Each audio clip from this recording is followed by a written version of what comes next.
That's a good one. That's a good one. Oh, God, it's a toad, son. It's a toad, dude. Let's go. I wake up to a little bit of drool on my pillow, feel like it's gonna be a bad day. What is that hat? It's a sweet hat. That's what it is. I like to have it your way with That's missile baits. Thank you, John Cruz. We love John Cruz, by the way. Hey, if you're in the market for a boat, John Cruz is selling his Bass Cat. So trying to help a friend out here. But welcome back to this week's episode with the OneCast. We got Pete dialing in. He's got some stuff going on at work, so he had to hang out at the crib, and Ben and I are in the studio here. And we're going to talk about some bass fishing, some changes, and go over maybe our little tournament deal, Pete, if you want to talk about that too.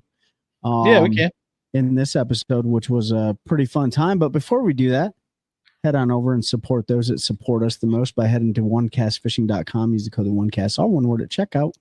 Get your hands on all the snagless, jig weed, the sneds, long neck hooks, and merch, and soft plastics that he has to offer. And head on over to CarolinaWatersNC.com. Get all the UPF gear and all the hats and gloves and neck buffs and everything that they got. The Buck Stopper shirt. Hunting season's right around the corner. Use the code TheOneCast, all one word at checkout.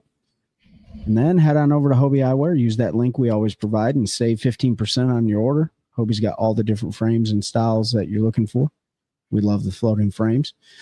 And then by the time you're done doing that, you're going to want to book your next fishing trip, whatever lake that may be on. Head on over to your app store. Get the Deep Dive app off your Play Store, or I don't know the different phones and stuff, but Deep Dive's awesome. Pay for that annual subscription, help you break down bodies of water, different features on there. It's really going to help you tune in where you need to fish, what your bait selections are, what the wind is, water elevation, inflows, outflows, things like that. And then that's going to make you want to move to Central North Carolina, which means you need to hit up Uncle Terry, Carpenter T at hpw.com with Howard Perry Walson and Caldwell Banker. He's a licensed North Carolina real estate agent who sells more houses than I've ever seen before in my life. So congratulations, Uncle Terry, on selling a bunch of homes, and hopefully you get the next bass angler in the queue to move to Central North Carolina. Did I hit it? Did I hit it right? I think you got it. Oh, man. You know, I haven't really been practicing. I just, today is a flow day. I feel like I could rap right now. Do you sit and like in your room, or when you're on the toilet, just practicing the ad reads? 3x5 cards with bullet point, bold, Times New Roman, 12-point font is the way that I like to practice now. No, man. I mean, we've been running this show for years now, and it's awesome to see how much we've grown, and see how fluid we are with our shows and stuff like that. And it couldn't be done without everyone that's, watching and listening and stuff like that. So it just helps us get better. Yeah, absolutely. Doing this. So gentlemen, I'm going to shut my mouth. You guys take it. So what do we want to start with? Do we want to talk about the changes first, and then everyone who's tuning in because they got tournaments on Sharon Harris, they have to listen to all of it before you give any juice? We're not giving any juice away because there's no juice to give away. They got to pay for the juice if they want it. Oh, that's right. That's fish tips. Yeah. Juice ain't free. Harris tips. Yeah. Harris tips. Karen Harris tips. No, Pete, you talked about something earlier, and you sent some information to the group about some changes and stuff with BASS. Do we want to talk about that? Yeah, we'll just talk about what everybody wants to talk about, and that's the Elite Series making changes, and it filters down through the organization. So everybody's in Bass, all the events. They haven't announced any changes to high school or college yet, but the Opens and the Elite Series are both limiting the number of events with forward-facing sonar. So there's 2 events in each division of the Opens that are allow it, and 2 that don't. And then the Elite Series, there's 4 no forward-facing sonar events this year. Mm-hmm. So a little bit of a shift from not doing anything last year to going to kind of a mixed bag schedule where some events will and some will not have it. Yeah, I think it's a smart move by Bass to keep some of those people that are super angry on the internet that aren't going to watch it anyway tuned in. Let's just be honest. Like, most of the people that are whining about it on the internet and stuff don't watch any of the events anyway. They just want to fight on the internet. But if there are some that weren't tuning in and were actually being truthful, which the numbers don't suggest, then those folks are supposedly going to come back, so the numbers should be even better for the events with no forward-facing sonar. So yeah, we're going to find out if all these so-called scopers that can't catch them without it can catch them or not. I tend to know, and I think you guys do as well, that they can. They're going to catch them. These young kids coming up are really good. Everybody talks about like, oh, you got to put in your time and learn. Well, this kid put in their time and learn via YouTube and Instagram and all this other information that's at the fingertips instantly. Whereas folks our age, we used to have to wait for the magazines or go out and do it ourselves. Now I can watch 15 YouTube videos on how to fish a shaky head and have a really strong base knowledge while I'm in that stage of life where I retain information really well and developing. So I think that's the big difference we're seeing here. I know everybody wants to point to technology, and that is technology, obviously, but forward facing isn't what's making these young kids good at fishing. It's in my opinion, the amount of information that they've had immediately available their entire lives. So I'll let you guys give your opinions, and then we can talk about the events for the elites, and then we can run through the opens too. Yes, I think, and I think the other big thing with the young guys doing so well is they pre-practice. They pre-practice a lot, much more than the guys who have families, other sponsor commitments, have another jobs and stuff. Like these young guys they're grinding it out, and some of these guys will spend a lot of time on the bodies of water before it gets shut down. What is it, the 28, 30 days before the event, and prepare significantly for a tournament. So yeah, like if Bass got rid of pre-practice, kind of like the Classic, where you can't be on Classic waters since after it's announced, then I think that would probably have more of an effect than the forward-facing sonar changes. But I'm okay with the changes. I think there was such a backlash over the last couple of years against forward-facing sonar, people who don't consider it fishing. It's a cheater box, blah blah blah blah blah. Right. But then lately there's been a lot more backlash of people in support of it, and it seems like the fishing community is almost 50-50 on it, on whether they should be in pro tournaments and where they're not. And I know Bass got a little flack for making the changes, but essentially what they did is half the events have it, half the events not. So you're never going to make anyone happy. They kind of chose the ground that doesn't make anyone happy either, but at least from both sides of it, you'll see the competition with guys who can use it and who can't, and we'll find out who the most versatile anglers are. I do think it obviously does change fishing strategies. I've talked about, and we've talked about a lot of us have enjoyed forward-facing sonar, and what forward-facing sonar has taught us is that what we thought about bass fishing and where the biggest fish are isn't what was traditionally taught and what we had learned over the years, because there's a whole population of fish that was unlocked. And so if the goal is to go out and catch the biggest fish in the lake and really show out the lakes, that technology seems to be necessary to be able to do that. At the same time, like whenever we go out fishing, even if we have forward-facing sonar, there are two questions we're trying to answer. Does anyone want to know what two questions I'm talking about? Where are the fish at? Where are the fish at?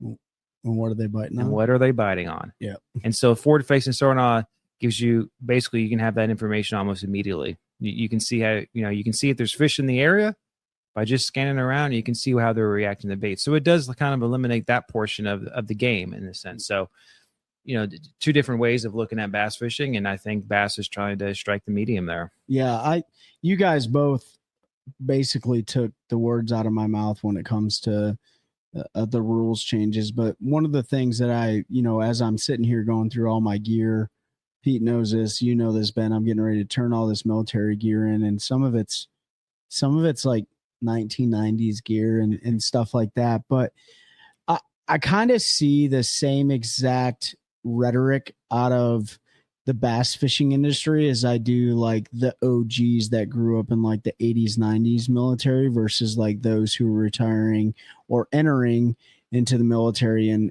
2025. What do I mean by that?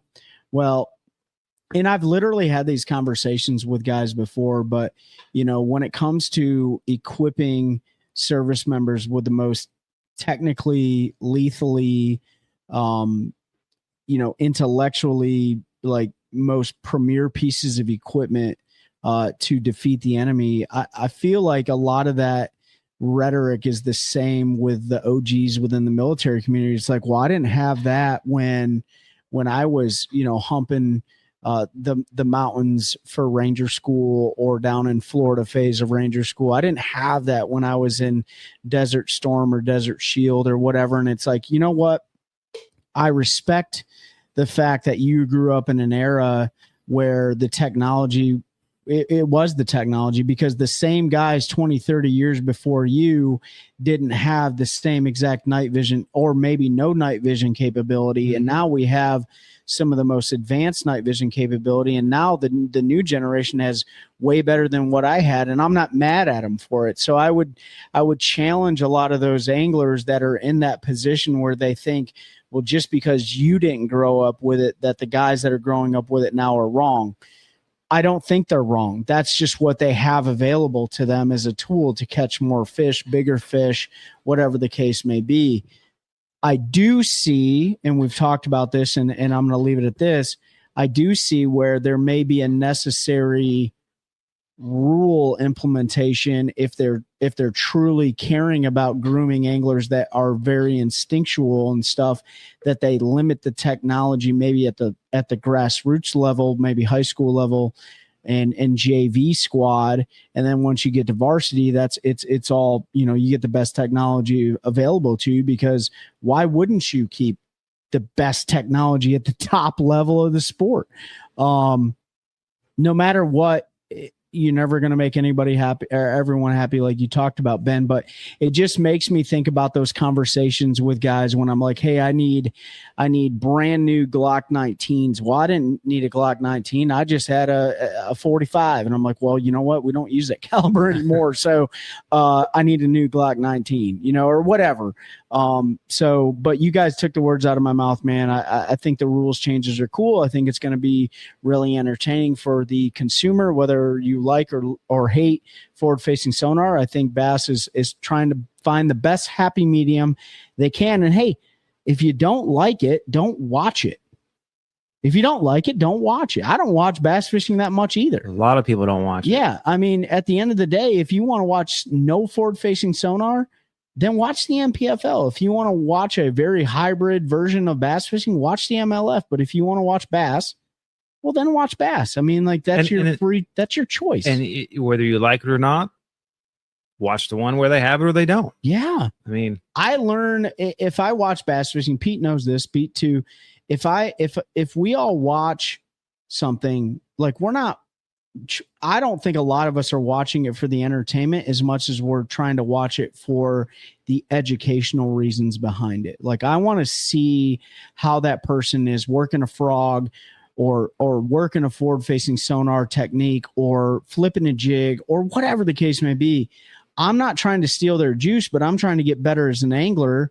It's not that entertaining. If I wanted to watch entertainment, I'd turn on America's Got Talent or something like that and watch somebody embarrass themselves in front of a crowd of people thinking they know how to sing. I mean, you're absolutely right. Whenever I have it on, and a lot of times I'm doing work, so it's kind of background anyways. But like if I'm paying attention, like what are they throwing? How are they working it? Like, well, where are they like boat position to what they're throwing at and stuff? Like that's the things I'm looking for. Yeah. A lot of times they're not talking. I'm tuning out the commentary half the time because they're not really going into that either. Yeah. And so that's what I think most anglers look for when they're watching live. And if I want fishing entertainment, I'm going to YouTube and I'm flipping on like Lee Livesey, his wrap up for his tournaments and stuff, because then you get the story told and you kind of get some of the behind the scenes stuff and more how he's actually doing it. So, yeah, maybe that's a big problem with live coverage. I don't know. Maybe they should get rid of live coverage. But Pete, you talking about the upcoming 2026 schedule. I think is really cool. You want to hit that one off and where we're going or where they're going, where we're going. Yeah, we're following. Yeah, we're following them. Yeah. So no, I just want to mirror. I don't really ever watch fishing live. No, you don't. I'll go back and watch. Like I might watch it on Saturday morning if the weather's crappy and I'm not fishing or something. But for the most part, I don't really tune in. I'll watch it after the fact and skip through. I like individual anglers videos, usually more, but even the MPFL, like I like their coverage, but I don't really watch it. I've got other stuff that I'm doing, like fishing or work. But for those folks that do like to watch it, this will make it more interesting. Go ahead, Ben. And when I tend to have it on more is usually the first 1 or 2 tournaments when everything kicks back up, because we've all been cooped up in winter. So like, I want to see some fishing. I want to see folks doing stuff. And then obviously I'll turn it on and pay attention more when it's at a location that's kind of local to us, like the Paso Tank or something. Or a place that I think I might be going to, soon after. So that's usually when I watch it. But like, kind of a lot of times during the middle of the season, I turn on less, and like a lot of those smallmouth fisheries late in the year, I don't put them on because they're doing the same thing. Yeah. They're all doing the exact same thing. And then the last event, maybe I'll tune in more because it's the AOI race. If it's close or something, but but I mean, that's kind of it. So we got basically 2 tournaments a month from February through August, with the exception of April. I think there's only one in April. So February 5th through 8th, Guntersville, Alabama, no forward-facing sonar. Then they go to Lake Martin. And you said 5th through 8th? Yeah, 5th through 8th of February. That is early. That's even a lot of times 2 weeks earlier than they do the St. John's or something. All the guys that live on Guntersville were hopeful that there was going to be no forward facing on that from the videos I saw. So they got their bring wish, back the red trap. And then they go to Lake Martin in Alabama, which I don't know a whole lot about. They get forward facing for that one. Is that a Coosa River? I don't know. I'll Google it here. And what's the dates on that one? That one is February 12th through 15th. Oh, that's back to back almost. Or it is. Yeah, it is back to back. So they must be. It's a Tallapoosa River reservoir. I don't know if that's part of all that, but that'll be forward facing sonar is on in that event. So should make for a forward facing sonar event, being that early in the year. Sorry, I was answering a message. Somebody asked a question earlier. Then they head to March 13th through 15th, so they get about a month break. They head to Knoxville, Tennessee, in the Tennessee River for the Classic. Oh, yeah. Forward-facing sonar on that one. That'll be a fun event. Some guys are going to catch them with it. Some guys are going to catch them without it. You'll get a good mixed bag there. And the reason why that one's forward facing is because that's the rules they operate under this year, which will make it unique next year how they decide the Classic. Yeah, that's true. I don't know. I didn't see if that was listed as a coin flip for next year or not. So I guess we'll have to wait and see if there's any change, or if they're just they may just allow it since it's the championship of bass fishing, give them all the tools at their disposal. I don't know. It'll be interesting to see how that progresses moving forward. But they'll have forward facing there, and then they go to Tennessee Tom Bigby Waterway in Mississippi, which makes a lot of sense. Missouri. The Tennessee Tom Bigby Waterway in Missouri, which I don't know a lot about, but I know when they interviewed, I believe that one they had they looped that together with the Arkansas River, and they had a local, I don't remember, Oklahoma. So that was Jason Christie, I think, was on there. And he was hoping they would have it on the Tom Bigby Waterway, and they do not. So he said that could be a bit of a grinder that time of year. I'm not familiar with that body of water at all, so I don't have an opinion there. And then they'll have it for the Arkansas River. So river event April 16th through 19th, they will have forward-facing sonar for that event. I don't know how that'll play on the Arkansas River. I'm sure it will to some extent. Oklahoma, we all know April. So yeah, I don't know. We know if it's allowed, it's going to play somehow. Yeah, that's just been proven over and over again at places that we didn't think it was going to be. I mean, it played at the Pasquotank, Okeechobee that year, Seminole. I mean, like there's places that you didn't think it was going to play, and it definitely played. I mean, even Santee Cooper looking at cypress trees and stuff. So. Yep. And then May 7th through 10th, Lake Murray. Gosh, it's again, forward facing in that one. And then directly after that, they head to Santee Cooper for an event, which no forward facing sonar. So they had our buddy John Cruz on when they were doing the coin flip for that one. I got to catch a little bit. And he brought up a good point. Most guys don't use it at Lake Murray because they roll up on those schooling fish and they sit there and wait for them to school. You don't really need to look for the fish, so it doesn't play as much. So they were sort of hopeful they wouldn't have it after seeing the success with it at Santee. But they're going to have it at Lake Murray and not at Santee. So the only advantage, the big advantage of having a Murray is going to be during practice to find the points. They got more fish, that are around it, because that's in May. They should be herring spawn, moving out there. Yeah. Depends on the winter, but sure. It's I think the last times they've gone there, it's been more like March, April time frame. So no, it's the same weekend they usually go, because it's the same weekend I got ejected from Mike Iaconelli's boat. Okay, for my anniversary. So they usually go early May when they go there. You didn't get ejected on his dirty 30. You got ejected on his dirty 29. Dirty 29. I know. I don't even get the dirty 30 story, but yeah, they were schooling heavy. I think they try to go that first week of May, because even if they have a little bit harder winter, usually by then they're there. Last year, Trey and I, and you obviously came down when we were there for the national championship. That was early. That was April. Second week of April, I think, something like that, first or second week. And we were about 2 weeks early from talking to our friends on the lake after we left. And then it really fired the up. locals that knew exactly. Except for the locals that knew the 2-3 points where they were, where it was going down. Yeah. It was a spawn event. So yeah, other than that, everybody else was bed fishing, and the locals that knew the 3 points that had herring on them cut the snot out of them. So Jason Burrows. Yeah, so that'll be a fun event like always. Santee, it's going to change the way they approach that. I think you're going to see a lot more guys fishing grass and flipping trees than you have in the past few years, where they've sort of found fish a little bit different. But we'll see how that works out. Then they come here, North Carolina, back to the tank, the Pascatank, Albemarle Sound. They do have forward facing, and we know it's going to play that, especially that time of year, your post spawn. But 1,000% that time of year down here, that could be one, and it not factor in the guy that wins. Sure, if he finds the right bite, because that early June, the first couple weeks of June, after those fish come off the bed, the big ones are very heavy, shallow, up in the pads, feeding on brim and the things that are moving up to spawn after the bass.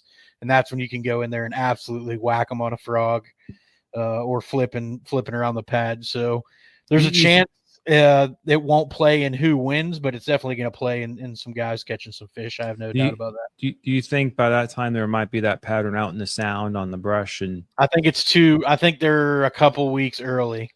If it was kind of end of June, I think you'd be good. But again, it's winter dependent. So if we have a cold winter that runs a little later and our spawn pushes a little bit, then they may still be on the bed when they get there. That place over there is a little bit different than our lakes and stuff we fish. So it's really going to depend on the weather over there and what those fish do. We would have to have I think a pretty warm winter and early spawn for that bite to play really heavy those first couple weeks of June. Yeah. Because traditionally that's early for that. That makes sense, especially since they're calling for maybe a cold winter. So that may push that. And then after that, they go to Champlain, August 13th through 16th with no forward facing. So that's going to change that event a lot. I think, what's that bay up there where all the largemouth are caught? Ticonderoga. Oh yeah, Ticonderoga. Yeah, Ticonderoga's on Champlain. Ticonderoga. Sorry, I just walked in from going number one. So like that will probably play more than all the smallmouth stuff, but I think that's definitely going to change that fishery, not having forward facing sonar there. Yeah, I think it'll be that lake just has fish. They're gonna whack them. Yeah, it does. Oh yeah, they're not gonna need it. You're gonna see some big bags. I was really hoping the last one, St. Lawrence River, was gonna flip without forward facing. Me too. But they're gonna have it, not because I didn't want to see them go catch a pile of big smallmouth and see a bunch of century belts, but just to shut some people up who said they can't catch them without it at that level. We saw We saw what the guys did in the NPFL without it this year up there. They went out there and whacked fish. And they're going to do the same thing on the elites if they didn't have it. So I like watching that event with forward facing because I like watching big smallmouth, and I think it's cool out there in that open water, finding those boulders with the bigger fish and stuff. It's, to me, that's entertaining. But it also, I would have liked to seen it them not have it in that one just so that they could shut people up because I just get tired of all the internet tough guys. Is 360 still allowed? And No, Yeah, I don't think so. Is it? Yeah, and they then, didn't make a ruling on 360. Yeah, Oh. it just says forward facing sonar. Okay. Okay. So to me, eliminating if you're going to eliminate 360, you might as well eliminate side imaging. 2D. That's all. Yeah. Yeah. Just give 2D and down imaging. All 360 is a rotating side imaging. I've had it for a long time, basically since it came out, and it's not. You can't turn up the speed to where it's more like live. Like it is what it is as far as that rotation. And usually by the time you see fish, if you throw to where they were, they're not there. Now you can a little bit kind of say, well, they're probably moving to the right or left based on where they are, and you can try to lead them, but it doesn't make you any more effective at targeting fish than anything else. I just think more effective at targeting boulders and stuff. And it does, definitely makes you more effective at that. It makes it way better because you're not throwing it away. You two have it on your. You have it on your butt. I don't too, know. right? I don't. I've only. I guess I've only seen it on Pete. You're not throwing at a waypoint. Like now, without it, you would just scan, drop a waypoint on a boulder, back off, and you would look at that waypoint on your map and throw to it. With 360, I can just throw to the boulder because I know it's at 1 o'clock or 11 o'clock or whatever off my bow. So you can target the cover more effectively, but it doesn't really do anything for you for fish. Now, if their fish are sitting on the boulder, that's a different story because you can see they're there. But again, if you side image them at 150 feet and see that they're sitting on it, you're going to know they're there anyway. So I think the other would be bed fishing with 360, like in some of those places in dirtier it does water. Help some. Yep, it helps in some places like the river over there, past Katanka stuff. You can sometimes see them if they're out bedded in front of those cypress trees and stuff. You can see the bed. But again, like down there, a lot of times those fish don't make traditional beds.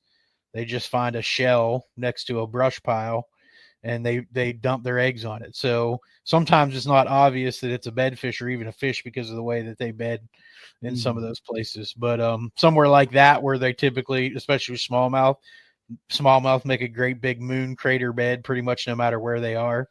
It would be pretty obvious that they were on it. So I personally think that MLF overreacted by doing the no forward facing, no 360.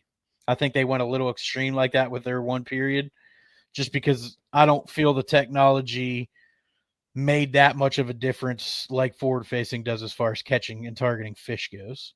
It does make you more effective at finding cover and throwing to it, but that was their decision. They rolled with it. So that, that's cool. But MPFL still allows it, obviously. And Bass is going to allow it in their event. So that's 4 no forward facing, 5 forward facing events, plus the classic, which allows it. So a total of 10 with 6 with, 4 without. Yeah. Let me ask you this. Go ahead. Go ahead. No, go ahead. Pete. So on the 2026 BASS Elite schedule, I'll ask Ben and then we'll go to Pete and then we'll go to me. Ben, what is the number one event you are most looking forward to and why? Well, I want to see the Paso tank again. I mean, we saw what Kyle Ultra did. It's local, but he blew it away. It showed what that place has. The other guys, because of the weather and stuff, they didn't get that lucky spot. I expect the weights to be much better. And plus, this would be guys' second time. That most of those guys had never even been there before practice. So they also had terrible cold front. Like there was a lot of things that went against them last time. And why does that matter, Pete? What's that cold front matter because of the species of fish? Well, the species, it's largemouth, but they're the strain. They're almost all Florida strain, majority. Yeah. So much like Florida, when a cold front hits that place, those fish tend to lock down and don't want to eat real well. So okay. So Ben, that's why Welcher pulled away the way he did, because he found bedding fish which you can make that other guys didn't find. Yeah, and if everyone remembers correctly, he didn't even technically have to fish on day 4 to win that event. So, but he did utilize forward facing sonar technology. So Ben said Pascatank. I don't know if Pete's going to say the same thing. Well, I mean, I assume you would say pass the tank too, maybe. Well, I'm going to say something different. But if I had to pick another one, I'll let Pete go first. Yeah, let Pete go. What do you think, Pete? Which one I'm most excited for? Yes, sir. I mean, it's the Pascatank just because it's local and I love fishing over there. But I'm going to caveat off that and say, as a viewer, to see how this new rule impacts the fishing, it's got to be Santee with no forward facing, just to see, because we've seen it now a few years, how they've attacked it with it, and it sort of changed how they fish a little bit. So not having it, I'm excited to see them go back to a lot of those sort of traditional Southern flipping, swim jigging, fishing grass, cypress tree, cypress knees, that kind of stuff. So that'll be a fun one. Yeah, I think that's going to be a great event. I'm going to ask you guys one more question after I give mine. Well, which one's yours? So Gunnersville is mine. Yep. Right. So Gunnersville, if everyone knows about Lake Gunnersville, which I've never been on, I don't know about you two, but it's definitely a bucket list lake of mine, filled with eelgrass, filled with different kinds of aquatic vegetation. Been your traditional bass fishery for really good lipless crankbait fishing outside of forward-facing sonar and stuff like that. The very first of it, they haven't been on Gunnersville for a while. I'm really looking forward to that first event, not because of the fish catch capability, but because, abilities, but I'm just really looking forward to seeing the old guys, the young guys, all of them get out there and cover water in a pre-spawn event using some of the techniques that all of us love to use. I mean, in this local area, and I've told Pete this numerous times, and and I don't try to inflate his ego any more than it is. I'm joking. Pete is a really good lipless crankbait fisherman, and I think the lipless crankbait is going to be a huge factor in that tournament. And I'm not that great with that bait, so that's, for me as a consumer, we talked about it earlier, like education, information, getting better at your craft. I'm looking forward to seeing that event. Maybe I won't watch it all the way through, but definitely I'm going to see how those guys attack a pre-spawn fishery, grass fishery like Gunnersville. I'm just really interested to see it. Of course, I want to see them come to the Pascatank. That was the second one I was going to pick, because I think Gunnersville, it's no forward-facing sonar, and it's very healthy. I think if it had forward-facing sonar, I think this is the greatest variance of all the lakes. Based upon the type of lake, the time of the year they're going, early February, so it's going to be a winter event. Yeah, it's winter. They're not going to be on beds. They're, that's North Alabama, right at Tennessee. It's not that far south, right? And so probably not the. I don't know if the weights of the top 10 and the final guys were really going to be affected, but I think how people go about fishing that is the event that if it had forward face sonar, it'd be completely different. And that's just honestly what I think. I think there's going to be a lot more blind casting of lipless cranks and eelgrass than using jig head minnows to track them down. And I just think, but I also agree with you and Pete on the Pascatank, because Pete and I have been down. We haven't been to the Pascatank, but we've been in that area. And Pete's absolutely right. Like, that time of year, that fishery is so dynamic. I think you're going to see it all. I truly do. I don't think you're going to see any bed fishing. I'm almost certain you're not going to see any bed fishing. It just depends on the winter, but probably not. Yeah, but I think you are going to see guys. I think there's going to be such a variety on that fishery. I think you're going to see offshore, meaning not casting at the bank. I think you're going to see lily pad fishing. I think you're going to see cypress tree fishing. I think you're going to see them fishing offshore structure. I think you're going to see them fishing the guts under bridges. I think you're going to see all sorts of stuff. I think it's going to be great. The other one you guys didn't talk about, because not a lot of us know about, the Tom Bigby waterway. If you want to get to know that a little bit better, at least from this year's perspective, Bobby Bakewell did a really good video, and giving him a free plug here. But Bobby Bakewell captured his open event on the Tom Bigby, and that one was actually really cool, man, because like he was he was straight frog fishing on that thing. And I think Tom Bigby sets up for, I would say, your style and all of our style of fishing, but that is a shallow water grind fest right there. I think that one's going to be really cool too. But I think Gunnersville and the Pascatank are going to be awesome. And I think the guys that fish the NPFL that are on the Elite Series, I think, we all saw Jason Christie pull away with the victory of the NPFL on Santee Cooper, but I think Santee Cooper is going to be great too. I am really excited about the 26 Elite Series schedule. And I also agree with Pete. I really wish the St. Lawrence wasn't a forward-facing sonar event. And if it wasn't, I really think you're going to see the Johnsons dominate on that one. The only question I had before we get moving on, do you guys have, and I'll let either of you answer, is there a certain fishery in the schedule that you think someone is hands down most likely to win it? And Pete, I'm going to go to you first. Out of those 9 events, not including the Classic, out of those 9 events, is there somebody that you're like, okay, I think that person's probably going to be right there?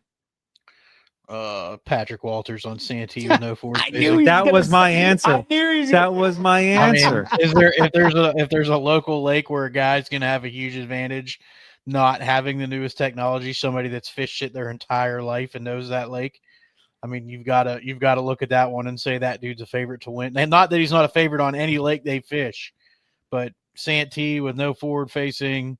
We saw them dominate in the NPFL when they had crazy conditions and people struggled to find fish. Local knowledge comes back into a tournament when you take away some of that technology that cuts down some of that learning curve. So, I know that's probably the most obvious one, but if there's another one, I'll let you guys go. And then if you don't say the one I'm thinking, I'm going to say it because it'd be a cool one too. I don't really. I mean, that was my number one. I mean, no, I don't really have anyone. You don't? You got another one, Trey? I mean, I do, but you can go ahead, Pete. No, go ahead. Say yours. So I'm going to look at Champlain. Champlain, I'm going to pick 2 people that really do, that historically have done well there. But I'm going to say you need to watch out for Seth Fighter on Champlain, right? But you also, if he's fishing, I think he is fishing next year. You also need to watch out for Ike and Ellie on Champlain. Those are the 2 people on Champlain. I agree with you 1000% on Patrick Walters on Santee Cooper. I also say be aware of Jason Christie on Santee Cooper with no forward-facing sonar. Yep. One of the best spinnerbait fishermen in the biz. But those are the 2 places because Murray is all about rotation. It doesn't even matter if you have forward-facing sonar. If they are, in fact, in a blueback herring spawn event, Pete, you were down there. You saw it firsthand. You sit on a point. You 100%, right? It really matters falling on that area, and and they need to watch out for guys like Scott Canterbury on Gunnersville and stuff like that. There's another one on Gunnersville that I think is that has a really good shot and is probably more driven than anybody. Because they have not won one yet, and that is Swindle. I mean, I think that dude. Oh yeah, you've got to look out for that guy on his home lake of Gunnersville, in an odd time of year. He's got to be hungry. He's getting to the end of his fishing career, whether people want to admit it or not. He's getting older. He's already admittedly bow-legged and crow-footed, and he's got all that black-eyed. He's got everything going on. So that guy's got some motivation and he's fishing a lake that he spent a lot of time on. So you have to look at to me, those 2. That one's kind of an outlier just because I don't know his success on that lake. I haven't really looked at his tournament, but I know he spent a lot of time, and I know the dude's hungry. And I'd have to think you'd have to look out for a guy like that. For sure. That is getting to the end of his career and wants that damn blue trophy. I think a guy who is a great chance of Angler of the Year based upon the schedule is Lee Livesey. Now, I don't know how happy those Texas and Louisiana boys are because there's not a lot of places close to them next year. But when I look at it, he's much better if out forward facer. He wants to throw a chatterbait and stuff. Gunnersville without. I mean, that's going to be good for him. Santee without. Like Lake Murray, we already know he does well there, and just how it sets up there, even with forward-facing sonar, because he doesn't use it a whole lot with those schooling fish. And then the river ones, like he's good at the river fisheries and the waterways. So like, Yeah. I think he's got a great chance to put another great year together and be right there at the top. I think Bass did a really nice job this year for their anglers, putting together a schedule where even those guys from Texas that got to travel a long way, they were fairly respectful of their time. I mean, you look at events stacked in Alabama, you look at events stacked in Mississippi and Oklahoma, not Mississippi, in Oklahoma. That middle of the country stretch, Tennessee, Mississippi, Oklahoma is spread out. But then when they come over here to the East Coast, Oklahoma is Arkansas River. They're going out of Muskogee. Oh, okay. Yeah. Okay. But then when they come over here, like South Carolina is back to back. Then they have about a month before they go to North Carolina, which little rough there. But then they go up north, and there's a week between the two events. So, they're not asking them. Sometimes you see in the past where it gets a little bit spread out on those guys that have to travel a lot. I just feel like they did a little bit better job this year of kind of recognizing their travel and keeping those events stacked up. I think there's more back-to-back this year than I've seen in a long time.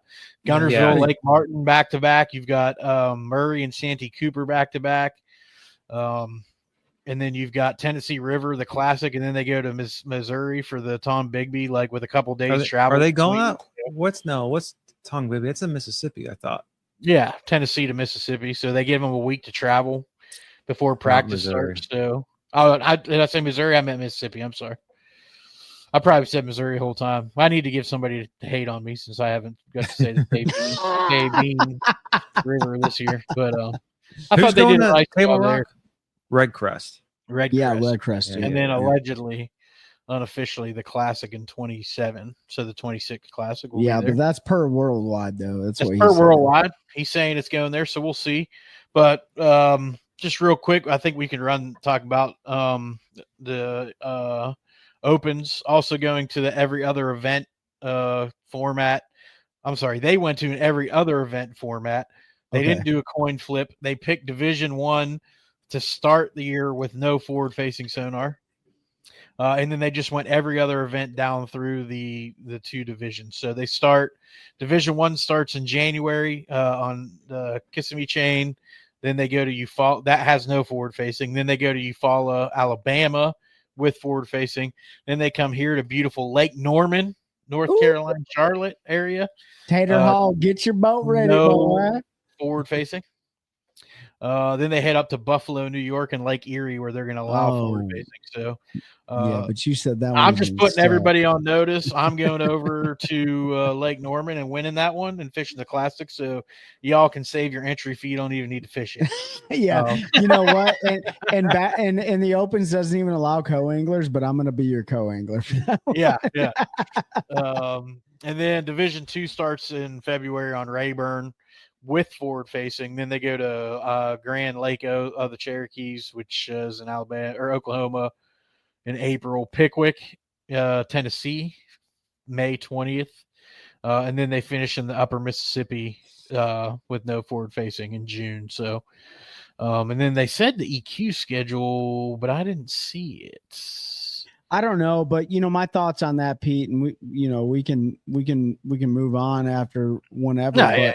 I really like how Bass is being consistent from let's say the varsity league down to the JV league. I mean, I'm not saying that the Opens aren't hard. Our good buddy Mark Corbishley fishes them. He's a great angler, but he'll tell you like it is literally the meat grinder of fishing tournaments. And I would say the same thing for probably the Toyota Series, the MLF. But there's so many. Everyone's a good angler, man. But I really like how they stuck to their guns and they translated that down to the Opens because, that's conditioning those guys when they get to the Elite Series, their top 9, top 10, whatever they choose to select.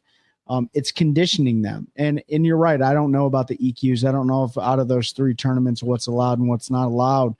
but I just like how they're doing that because, it would be terrible to see somebody fish, all 9 opens with that technology the entire time, or all, 4 events and then 3 of the EQs and then qualify for the elites. And now it's 60-40, 40-60 or 50-50, whatever. Or no, I think it can only be 60-40, 40-60. And then them get there and be like, crap, dude, I can't utilize this technology, changing my strategy and everything else like that. So I like how they did that. That's my personal opinion. Yep, me as well. So You guys, so we talked about the BASS Elite Series 2026 schedule, broke down the rules changes for that. We briefly covered the 2026 BASS Division 1, Division 2 open schedule. Forward-facing sonar allowed in 50% of those events and not the other 50. And then we got some local stuff. And we received this comment, and I have to put this out there. We received this comment about like talking about local stuff, specifically about a certain tour. We're not going to dive into that. But man, local events are awesome, aren't they, Pete? They are awesome. They can be awesome. They can be awesome. Well, do you want to break down this last one you guys did? Yeah. So I know you don't want to give away the juice. How about you talk about what the tournament was about and who it was for and kind of how you guys did? Yeah, you want to. So we fish in the first annual Casting for a Cause charity tournament, which benefits the Special Olympics in North Carolina. It's put on by a bunch of local police departments. Obviously, they do. I'm wearing one of their shirts right now, but they do the guardian of the games, where they do a torch run and stuff every year for the Special Olympics and help raise money for that event. It's a big Leo charity push. But there was a bunch of different police departments. It was driven. If you guys listen to our Fishing Friday Live with Shay, and I blanking on his last name Shay now. Cook. Cook, yeah. Shay Cook came on. He kind of drove setting this up. Worked for Wake Med Police. So you had Wake Med, you had Wake County Sheriffs, you had Chatham County Sheriffs, you had Wake Med, you had all the EMS, fire. Everybody came together. It was really awesome. I just want to give a shout out. It was their first year doing it. Not a ton of boats. We're definitely going to help them get more next year because it was a ton of fun. They're also talking about doing a different lake next year just to change it up so it's not always in the same place. But make sure you keep your ears and eyes open for this one. Come fish it. It's a great cause. Trey and I had a blast. The fishing has been super tough on Sharon Harris. But Trey had found a little something earlier in the week that we just sort of hoped would still be going on, and it was. Yeah, we were doing the BASS coin toss on that one. And we did the BASS coin toss on it, and we landed on some fish. So we ended up finishing the tournament, had fun. Doesn't matter where we finish, that's not what it's about. We ended up with 1366. No, we had 16 pounds basically. Oh, that's right. 1566. That's right.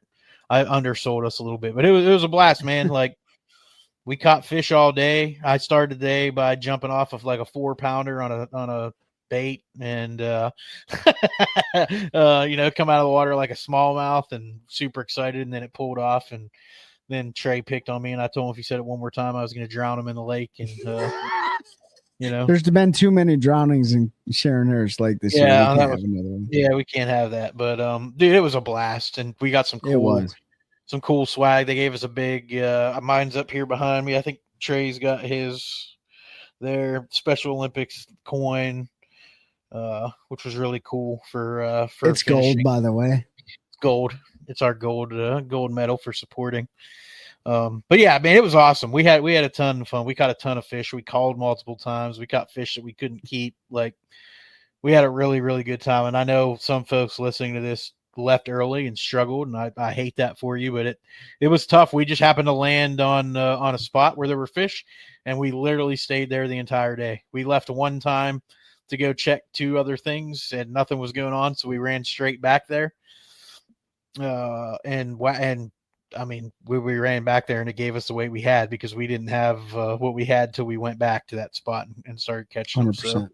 So, The only thing I'll give out is we caught them dragging baits. So different baits on the bottom was basically how we got bit. We did catch a few on some other stuff, but that was kind of like our primary deal. And I couldn't even get them to eat a lipless, which this time of year you can usually get them to eat a lipless. And it was a slow kind of old school fishing day. But it was a blast, man. I had a ton of fun. It rained a little bit on us. It was windy. It was cold. It was perfect. No, I agree with you. You mentioned something there, Pete, about, people leaving early. And I want to give a shout out to Leslie Mayer, the vice president of development for the Torch Run for the Special Olympics in North Carolina. Guys, if you're fishing these charity tournaments, whether there's money involved or not, the people that are running these tournaments, they don't care about you catching fish as much as they care about the support that you're showing for the cause that you're fishing for, whether or not it's autism awareness, breast cancer, special operations bass anglers events for fallen soldiers, law enforcement events like we're talking about right now. Just your presence alone and showing up is enough, and of course there's going to be the other incentive to showing up is going to be either prize money or raffle prizes or giveaways and swag bags and stuff like that. But that's what I love about these charity tournaments is the fact that they're doing something that's bigger than us, right? Like they're just doing something for a cause that is way greater than the fact that you finish first, second, third, last. It doesn't matter. And so, we appreciate the opportunity, and, Ben set that up with Shay Cook to bring him on, like Pete talked about. And we had an amazing time. And yeah, the fishing was tough. But if you listen to our previous shows, we talk about fall fishing, and we're technically still in the summer, but I mean, we're getting that weather that's changing fish behavior, changing thermoclines, changing bait patterns, bass behavior, so on and so forth.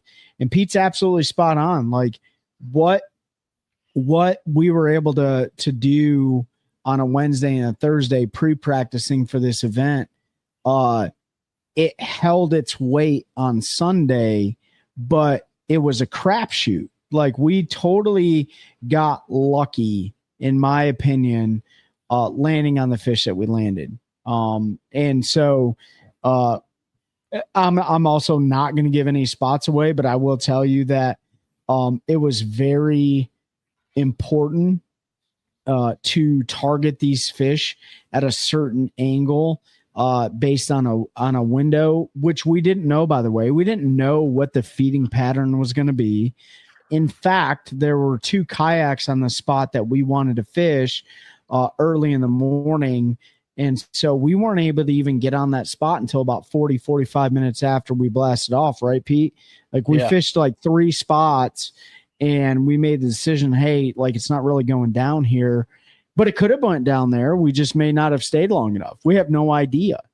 And fortunately enough, we were able to get in a position based on what we found in practice. Like, hey, like we know there's fish here based on the wind, based on what Deep Dive is showing us, based on our understanding of bass behavior and bait behavior and so on and so forth.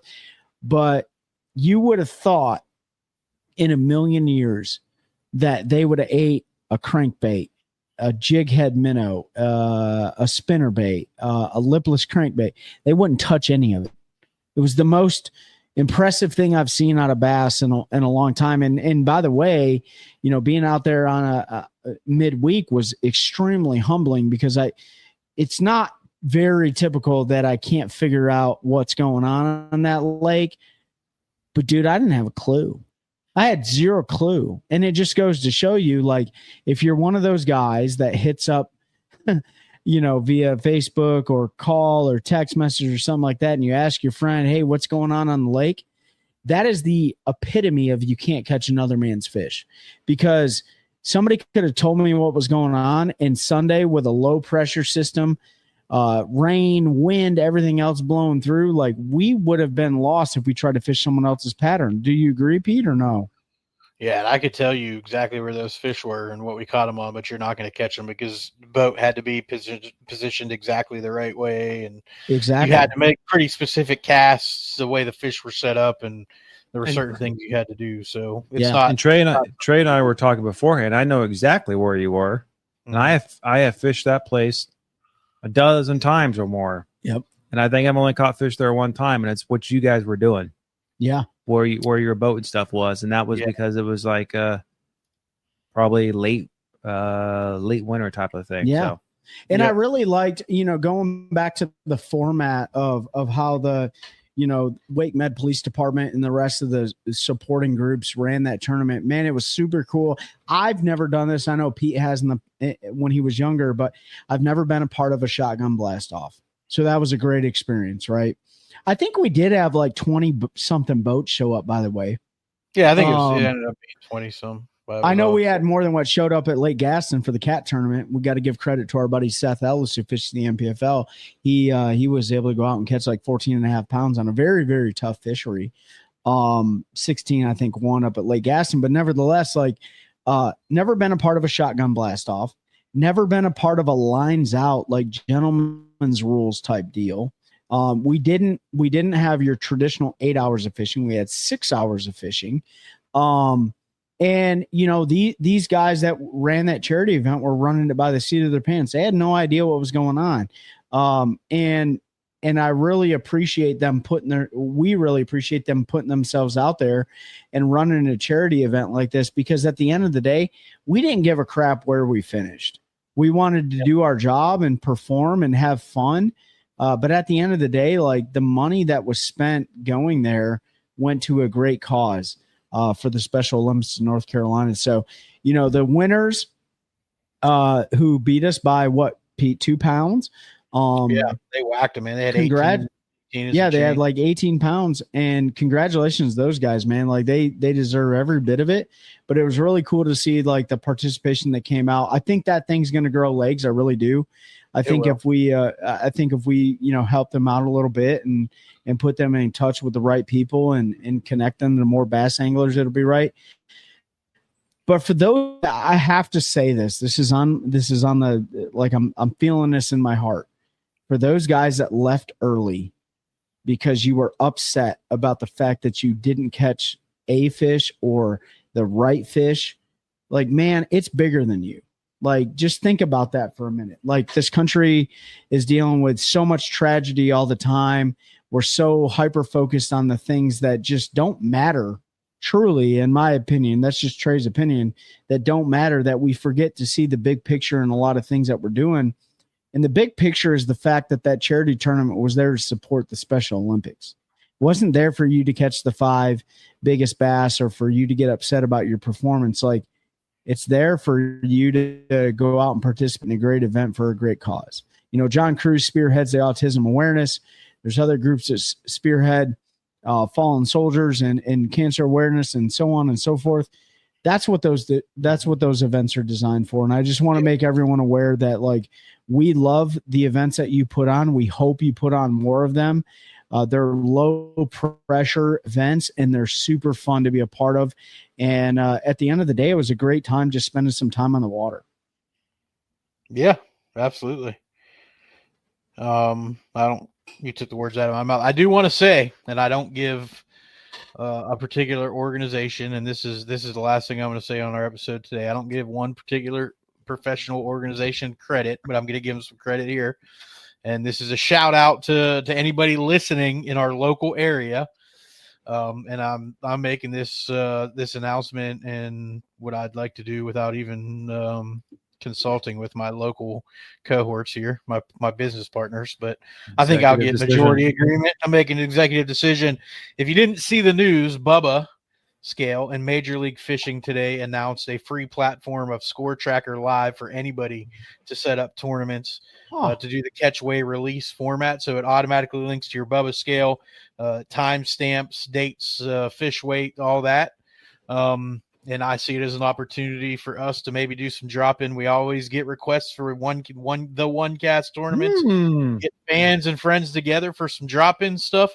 So look for that next year. Put a Bubba Scale on your Christmas list I think it has to be the Pro, the one that connect to your phone. So take a I look at got the another different one. Yeah, take a look at the different options. There's 2 options now that do that. There's a cheaper one and a more expensive one. Take a look. If you'd be interested, ask for Santa to bring you one this year. Get you a bubble scale, and I think we might try to throw some drop-ins together next year, doing that catch, weigh, release format, because it keeps costs down. We can find some charities or causes to get behind and do a little entry fee, maybe give people a little gas money, but then also provide some money to some organizations that we like to support, or that you all want to support. So I don't know. I saw it today and it talked to me, and I thought it was an opportunity That's to pretty do cool. something like that. Low cost. We don't need weigh-in trailers. We don't need launch permits or anything that we just need people to come out and have a good time and fish. So I think it'd be a cool thing to do. And I was envisioning all kinds of stuff. Splitting costs, charity tournaments where the winner picks the charity that the donation goes to, things like that. So plus cool, everybody man. always wants to beat us, so you can come out and we can fight against each other. People don't know us, but they know us. And Santa always frequents our friends over at Elevate Outdoors, which is off Highway 1. So they carry the Bubba Scales, the Pro Series. You guys can head on over there and grab yourself a Bubba Scale. See Big Mike, see our friend Jason Howland and the rest of the crew over there at Elevate Outdoors. That's another free plug for Pick them. some OneCast lures up. Pick some OneCast lures up. Pick some Carolina Waters apparel up. Mm-hmm. The list goes on and on. See our friend Mike Corbishley, who's the Phoenix dealer here, or rep here. They're carrying Phoenix boats now and Elevate Outdoors. But Pete, I agree with you, man. Like that's a good deal. And I think we could. I guess maybe. Cool stuff with that. Yeah. Weren't we going to give away a Bubba Scale? Yeah. I think our friend Nick Kincaid with Carolina Water still owes us one. And we'll get with Nick and get that, and that might be a good. Or as an idea. I mean, now we're throwing away ideas that's going to be listened to, but if we end up going to the Classic next year, like that, we can be raffle. We people. Yeah. Follow our podcast technically you can fish in another state and do it right with those Bubba Scale, the Pro Series. However we wanted to set it up. Yeah, however you want to set it up. So maybe we do that. Maybe we do like the winner of the Bubba Scale does a like a 2v2 versus or whatever, and maybe they get a free Yeti water bottle if they win, and then if we win, then they got to be a sponsor of the show or something like that. Only $699 a month, No, I'm just kidding. It'd be $599 and we don't have to pay taxes on it. No, I'm just kidding. Yeah. That's right. But a lot of great things here, man. The one comment we got, hey, listen, Elevate Outdoors bought the Piedmont Bass Classics. If you want to know about the PBC, Elevate Outdoors is going to hold a team trail event next year. I think it's 5 events, whatever, big cash prizes and stuff like that. The PBC is not the PBC you remember.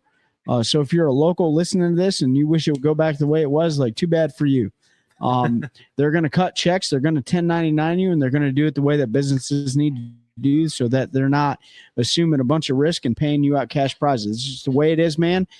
Get over it. If you don't want to fish it, don't fish it. If you want to fish it, fish it. That's just the way it is. Sure in your version it was better underneath the old leadership, but leadership always changes. Bass leadership changes. MPFL leadership is the same.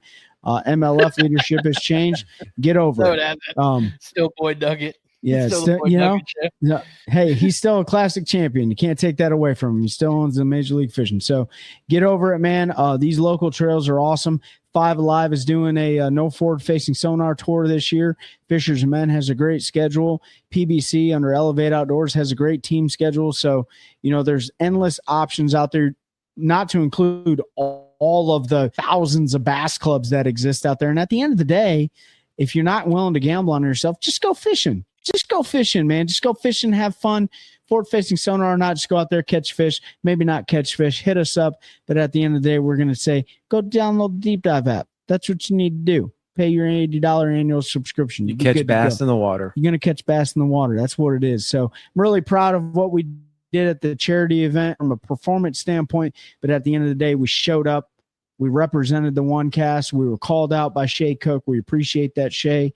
And, Bass, good luck to you in 2026, man. We look forward to it. Guys, that's all I got. That's all I got too. That's all I got. Appreciate y'all listening and joining in. And yeah, hopefully you'll enjoy this one and help us continue to grow a culture of anglers, helping anglers one cast at a time. Boom.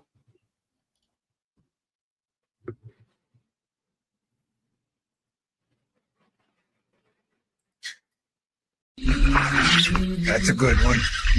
That's a good one. Oh God, it's a toad, son. It's a toad, dude. Let's go. I wake up to a little bit of drool on my pillow, feel like it's gonna be a bad day.